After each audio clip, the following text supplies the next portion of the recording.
Iran ने जब Israel पर हमला किया तो खबर निकल कर आई कि 99% अटैक जो है वो इजराइल के एयर डिफेंस सिस्टम की वजह से असर नहीं कर पाया। नुकसान जो था इजराइल को उतना नहीं हुआ जितनी बड़ी मात्रा में ईरान की तरफ से ड्रोन या गोलीबारी हुई थी। अब सवाल भारतीयों के मन में यह है कि इजराइल एक छोटा सा देश है जहां पर आबादी बहुत छोटी सी है, लेकिन इजराइल ने ईरान के हमलों को झेल लिया। अगर भारत पर कभी ऐसा हमला होता है तो क्या भारतीय मिलिट्री के एयर डिफेंस सिस्टम में इतनी ताकत है कि वो हमारे अड़ोसी पड़ोसी या दुश्मन मुल्कों के मिसाइल और ड्रोन के हमलों से बचा पाएगा? और अगर है तो कौन कौन से डिफेंस सिस्टम भारत के पास हैं जिससे भारत आने वाले समय में अपने आप को सुरक्षित करेगा और एक मजबूत देश होने का दावा करेगा? तो आपको बता दें, दरअसल भारत में एयर डिफेंस सिस्टम कई लेवल पे काम करता है। पहला है कि लॉन्ग रेंज इंटरसेप्शन यानी कि बैलिस्टिक मिसाइल डिफेंस प्रोग्राम। दूसरा है इंटरमीडिएट इंटरसेप्शन S-400। तीसरा है शॉर्ट रेंज इंटरसेप्शन जहां पर आकाश एयर डिफेंस सिस्टम है और उसके जैसे और भी हैं। और चौथा है शॉर्ट रेंज वाला, ये भी एक इंपॉर्टेंट है। अब अगर आप एक एक करके बात करेंगे तो पहला जो है बैलिस्टिक मिसाइल डिफेंस प्रोग्राम है। इस प्रोग्राम के तहत कई रेंज की बैलिस्टिक मिसाइलों से बचाव के लिए डिफेंस सिस्टम को बनाया गया है। 2 लेयर वाली इंटरसेप्टर मिसाइलें बनाई जाती हैं। पृथ्वी एयर डिफेंस सिस्टम, जिसकी मिसाइल बेहद अधिक ऊंचाई पर जाकर जो दुश्मन हमें हमला करता है उसको वहीं तबाह कर देती है। और दूसरा है एडवांस एयर डिफेंस सिस्टम। कम ऊंचाई वाले टारगेट्स को मार गिराने के लिए इसे बनाया गया है। ये 5000 किलोमीटर या उससे अधिक दूरी से आने वाले हवाई खतरों को हवा में खत्म करती है। क्योंकि भारत और पाकिस्तान चीन से अक्सर हमारा विवाद होता है, ऐसे में बैलिस्टिक मिसाइलों का खतरा दोनों पड़ोसियों से हम पर बना हुआ है। इस वजह से ये एयर डिफेंस सिस्टम जो है ये हमारे लिए काम करता है और ये जबरदस्त है। अब अगर एडवांस एयर डिफेंस सिस्टम की बात करें तो उसकी जो मिसाइलें हैं वो अधिकतम 30 किलोमीटर की ऊंचाई पर टारगेट को ध्वस्त करती हैं। ऑपरेशनल रेंज 150 से लेकर 200 किलोमीटर है। ये मिसाइलें 5556 किलोमीटर प्रति घंटा की रफ्तार से दुश्मन की तरफ बढ़ती हैं।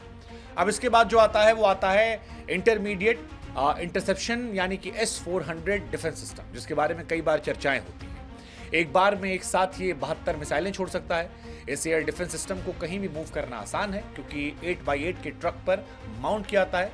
-50 डिग्री से लेकर -70 डिग्री तक काम करने में सक्षम है और इस मिसाइल को नष्ट कर पाना दुश्मन के लिए लगभग नामुमकिन सा है क्योंकि इसकी कोई फिक्स पोजीशन नहीं होती है, इसीलिए इसे आसानी से आप डिटेक्ट नहीं कर पाते हैं। S-400 मिसाइल सिस्टम में 4 तरह की मिसाइल होती है जिनकी रेंज 40, 100, 200 और 400 किलोमीटर तक की होती है और यह सिस्टम 100 से लेकर 40,000 फीट तक की ऊंचाई पर उड़ने वाले हर टारगेट को पहचान कर उसे नष्ट कर सकता है। इस वजह से ये अपने आप में खास है। तीसरा जो है वो है शॉर्ट रेंज इंटरसेप्शन, आकाश पिछोरा जैसी मिसाइल है। अब सतह से हवा में मार करने वाली मिसाइल है पिछोरा। भारत के पास इसके 30 स्क्वाड्रंस हैं जो अलग अलग सीमाओं पर सुरक्षा के लिए तैनात हैं।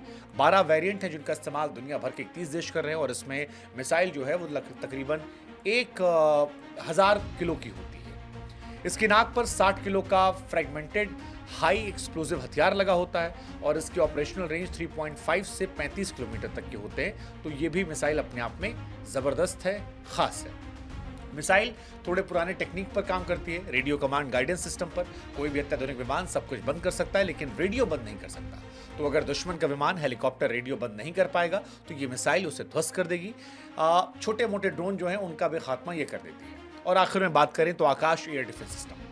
आकाश मिसाइल सिस्टम की सिंगल यूनिट में 4 मिसाइलें होती हैं जो अलग अलग टारगेट को ध्वस्त कर सकती हैं। देश में इसके 3 वेरिएंट मौजूद हैं। पहला आकाश MK, इसकी रेंज 30 किलोमीटर है। दूसरा MK2 40 किलोमीटर रेंज है। तीसरा 80 किलोमीटर के रेंज का NG है और चौथा जो है वो 40 किलोमीटर तक आता है। तो कुल मिलाकर ये भी अलग अलग जगह पर ऊंचाई पर जाकर दुश्मन के विमान या मिसाइल को नष्ट करती हैं और इनकी गति 3087 किलोमीटर प्रति घंटे होती है। ये भारत के सारे एयर डिफेंस सिस्टम हैं। अब आकाश NG का वजन जो है 720 किलो है और ये भी शानदार भारत के लिहाज से है।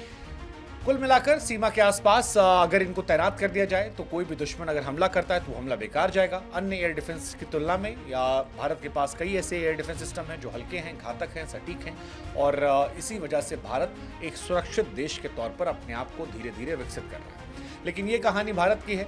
इजराइल और ईरान जो है वो अभी भी एक दूसरे को तबाह करने, बर्बाद करने का दावा कर रहे हैं। ऐसे में सवाल ये है कि क्या भारत की जो ये ताकत है ये चीन और पाकिस्तान से बचने के लिए काफ़ी है? क्योंकि जिस तरह से धीरे धीरे हालात बदल रहे हैं, जिस तरह से चीन और पाकिस्तान अक्सर भारत को घेरने की कोशिश करते हैं, भारत लगातार अपने आप को मजबूत कर रहा है। ऐसे में हमारी एयर डिफेंस सिस्टम हमारी सुरक्षा के लिए बेहद महत्वपूर्ण हो सकते हैं। बाकी इजराइल और ईरान की लड़ाई में आप क्या सोचते हैं? कमेंट सेक्शन में जरूर बताइएगा।